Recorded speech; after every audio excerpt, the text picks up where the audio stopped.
Multiplicity and converting factored form to standard form. This summarizes when you can make one of these statements, you can make all four of these statements. So if -4 is a solution to this equation, when you put -4 in, you get the equation equals 0. When you can also say that -4 is an x-intercept, and that -4 is a 0 or a root, and then therefore x plus 4 is the factored form.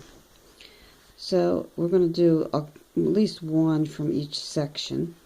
So if you look at number 1, you have this function and you graph it. And when you graph it, you have a bouncing. It bounces at 0, and it goes straight through at -2 and -4. So the factored form will be x squared because it bounces. It could be x to the 4th or x to the 6th or x to the 8th, but we need to have a total of 4. So this can only be 2. It has to be the lowest possible number. And then these go straight through. So this is how you would write the factored form. And then this is the zeros, and this is the multiplicity of 2. So we'll do one more of these, and when you graph that second one in 1b, this is what the graph looks like. So there's a twist here. So this could be the degree of 3 or 5 or 7, but since the function is a quartic and it has to add up to 4 zeros, then this one has to be the lowest possible for a twist, which would be 3. And it's at -3, so the factored form is x plus 3. And then add -1, so that factors to x plus 1, and that goes straight through, even though mine looks a little twisted, but it should be straight through. So that gives you the zeros and their multiplicity.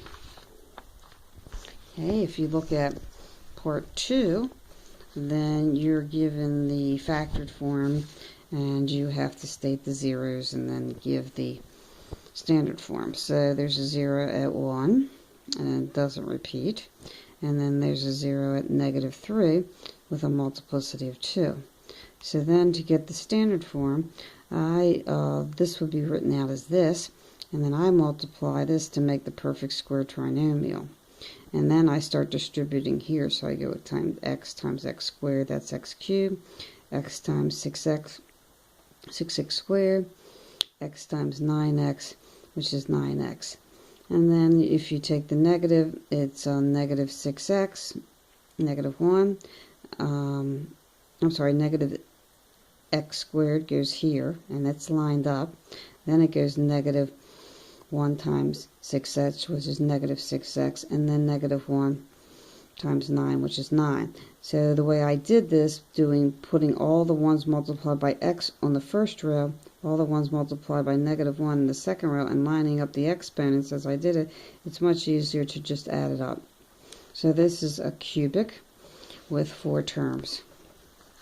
So one more of these, you're given, this is your factored form. So you know the zeros is -2 with a multiplicity of 2 and 3.